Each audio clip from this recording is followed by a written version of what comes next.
Bonsoir à tous. Donc là, encore une fois, on va balayer l'actualité ensemble. Donc, je vous invite à vous connecter sur ce live et à partager. Voilà, j'attends que vous vous connectiez. Et vous pouvez également partager, hein. Donc voilà, on va parler de l'actualité, les news du jour.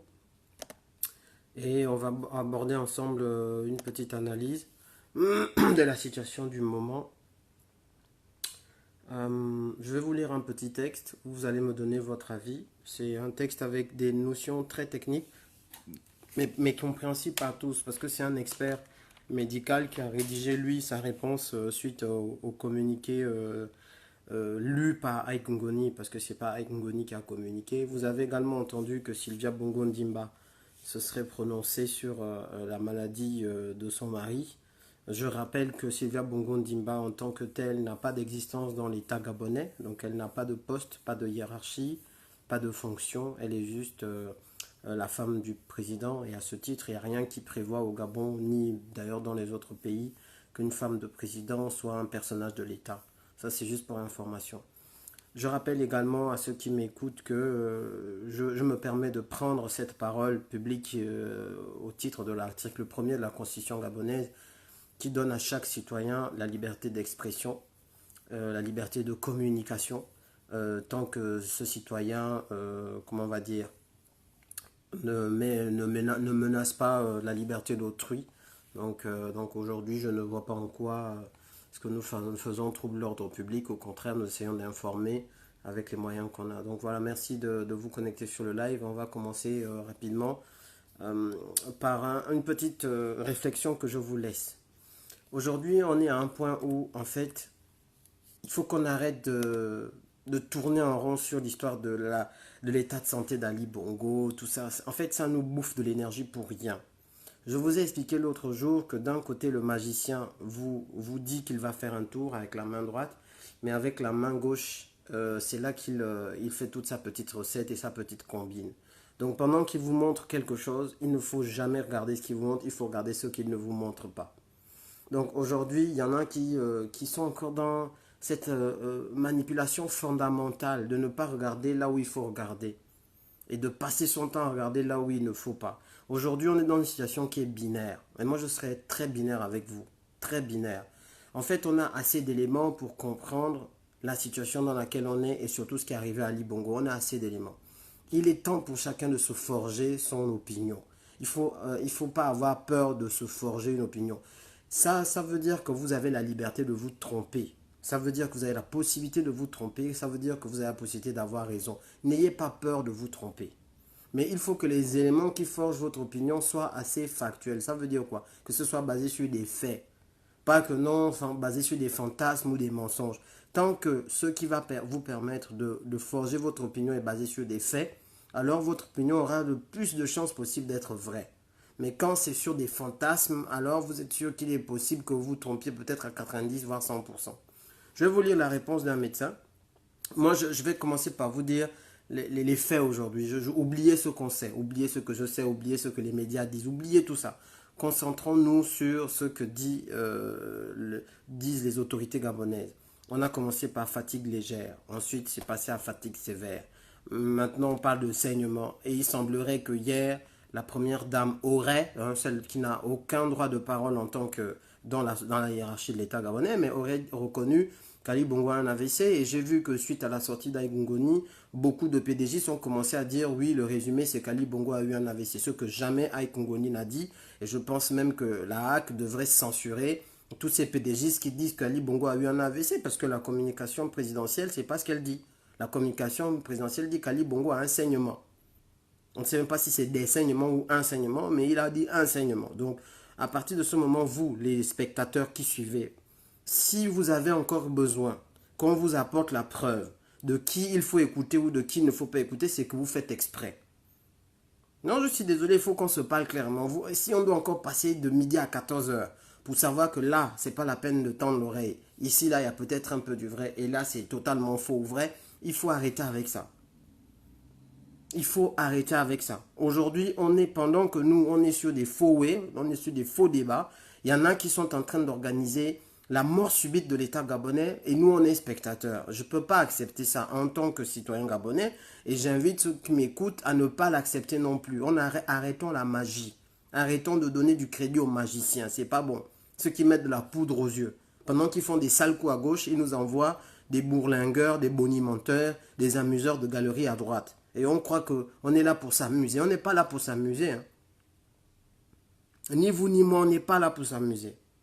Donc maintenant, je vais vous lire juste ce que ce médecin a dit, parce que moi, je ne vais plus revenir là-dessus. L'histoire de la situation d'Ali Bongo, franchement, on en a assez dit. Chacun doit se forger sa conviction à partir des éléments qu'il a. Ceux qui pensent qui ont dit qu'il devait courir, comment on a dit ça, le forum international, la rencontre qu'il y a eu à Paris pour la paix, qu'il devait gambader, rire, faire les selfies. Vous-même, vous avez vu. Il y en a d'autres qui ont dit que le week-end d'avant, donc le week-end du 3, il devait être à Libreville. Vous-même, vous avez vu.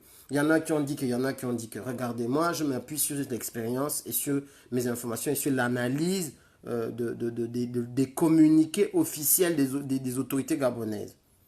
Pourquoi avoir besoin de mentir s'il n'y a pas un gros problème? À vous maintenant de dire la gravité de ce problème. Ça, là, ça ne me regarde pas. Mais chacun de vous voit à quel point on essaye de gagner du temps, à quel point ça embrouille, à quel point il y a du mouvement, à quel point les gens voyagent, des avions atterrissent, des avions font ci, des avions font ça. Ça va à gauche, à droite, ça bourlingue, tout le monde voit. Donc à un moment donné, il faut qu'on arrête d'être comme des enfants qui ont besoin qu'on leur serve je ne sais pas quel genre de nourriture à la bouche. Aujourd'hui, on n'en est plus là. On est dans une situation où on doit se décider sur qu'est-ce qu'on fait.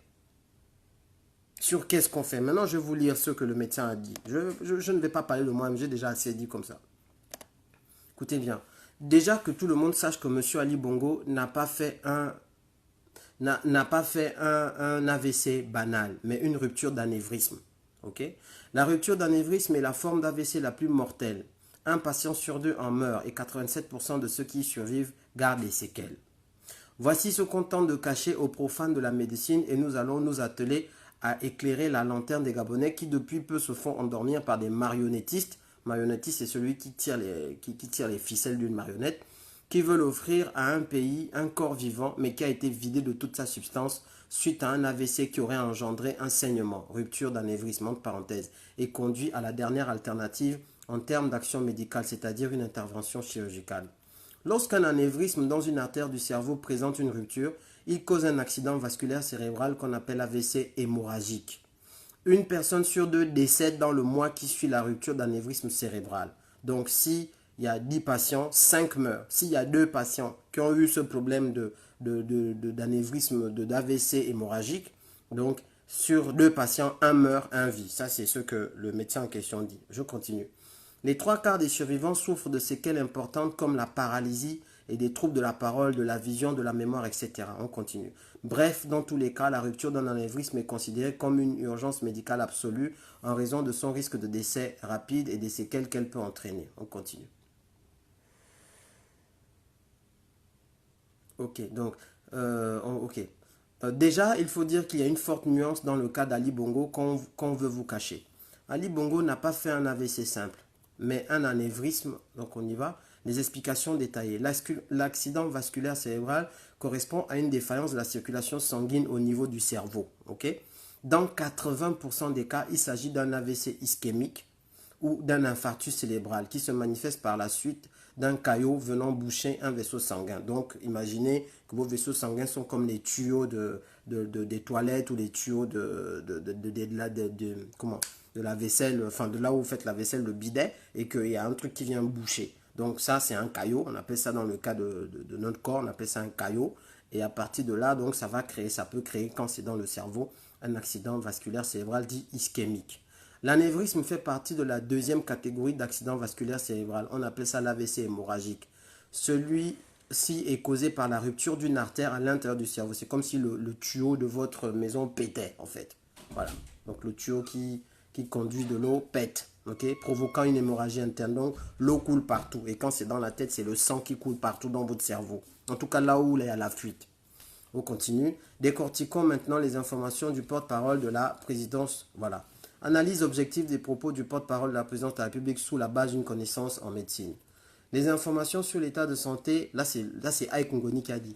Les informations sur l'état de santé du chef de l'État sont extrêmement rassurantes. Commentaire.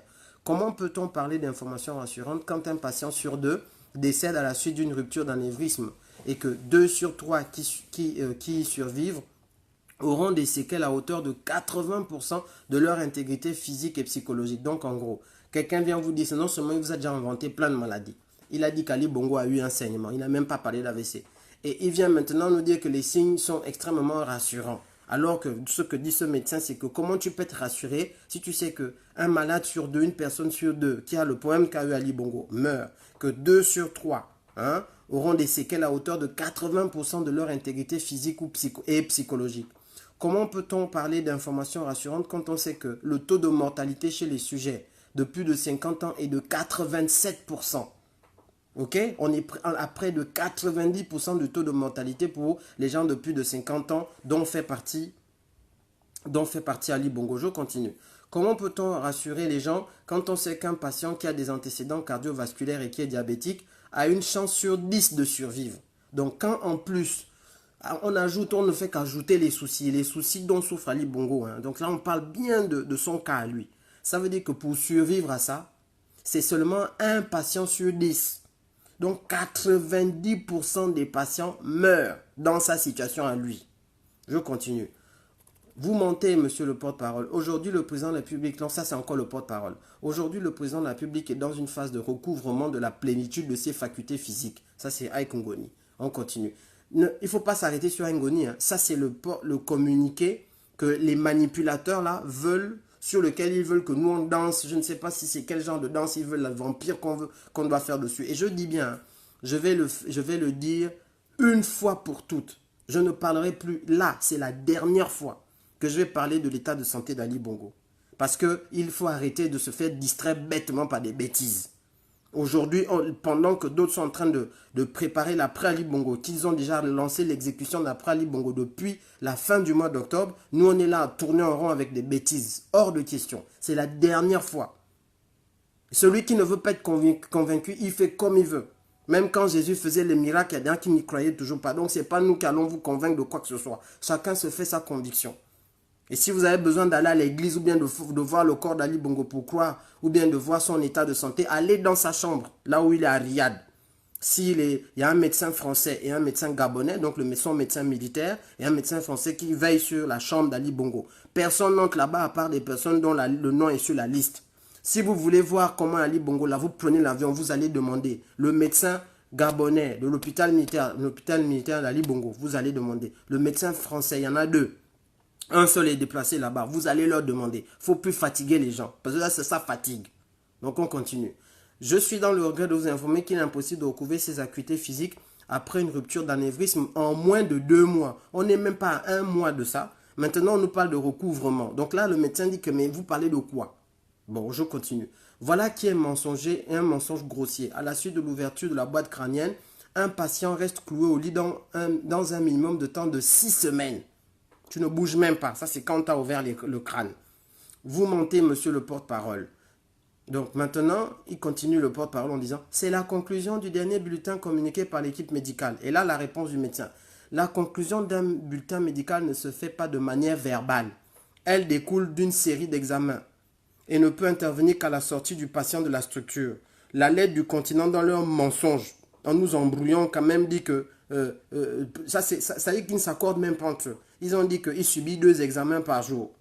2 examens par jour, là, même pas 48 heures après, on sait déjà tout.